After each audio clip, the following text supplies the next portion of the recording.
Kind of government spends $11 million a year on killing its own citizens. Well, this is the amount of money Philip J. Cook estimated that North Carolina would save by replacing executions with life without parole sentences. Personally, I've been studying the death penalty for the last year and have written 3 separate papers on the topic. Throughout this, I have found that overall the death penalty is expensive, ineffective, and causing it to be morally indefensible, and therefore it should be abolished. Before we talk about the abolition of the death penalty, first let's talk about the cost and the effect that executions actually have on public safety. According to Charlie McFarland in the Susquehanna University Political Review, a death penalty inmate can cost approximately $1.12 million more than a general population inmate. And as previously mentioned, it's been estimated that North Carolina can save $11 million a year by getting rid of the punishment based on the 2005-2006 fiscal years.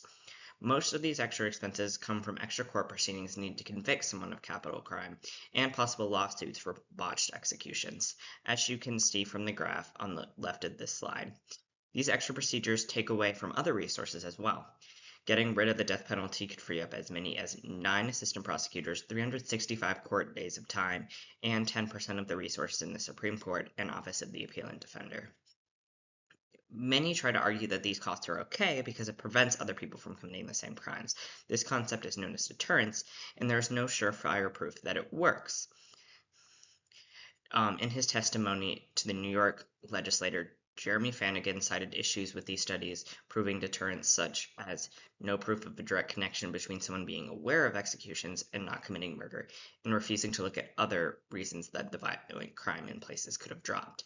There are mixed messages around these studies as well.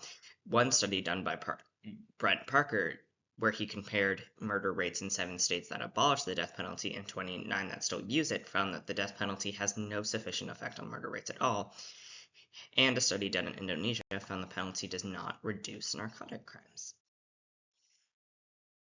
With all these problems, you might be asking yourself, why do we have the death penalty?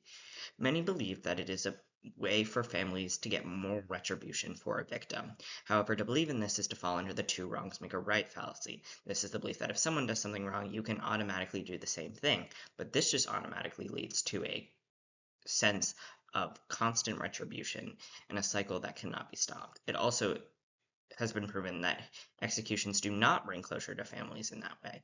A study published in Psychology Today shows that only 2.5% of victims' families actually reach true closure, and 20% of families say that the execution did not help them heal.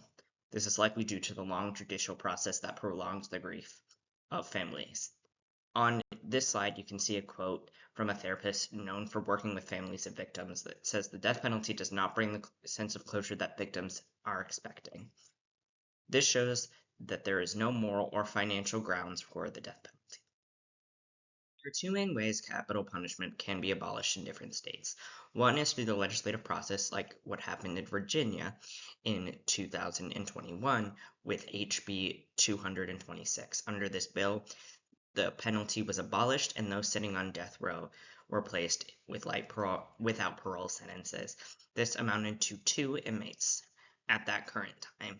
One of the other ways is through judicial decision, like in a Massachusetts case, Commonwealth versus Colin Cruz, where the Supreme Court decided that capital punishment was unconstitutional to their state constitution.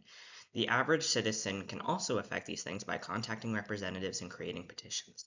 There are also many anti-death penalty organizations that people can be involved in, like the Death Penalty Project, Witness to Innocence, and Death Penalty Focus. Now that you know what to do, let's recap why this needs to happen. Capital punishment is cruel, ineffective at stopping crime, and costly in both monetary and physical resources. For this reason, the death penalty should be abolished in the United States. After hearing all this information, I urge you to take a role in education and advocacy for the abolition of the death penalty.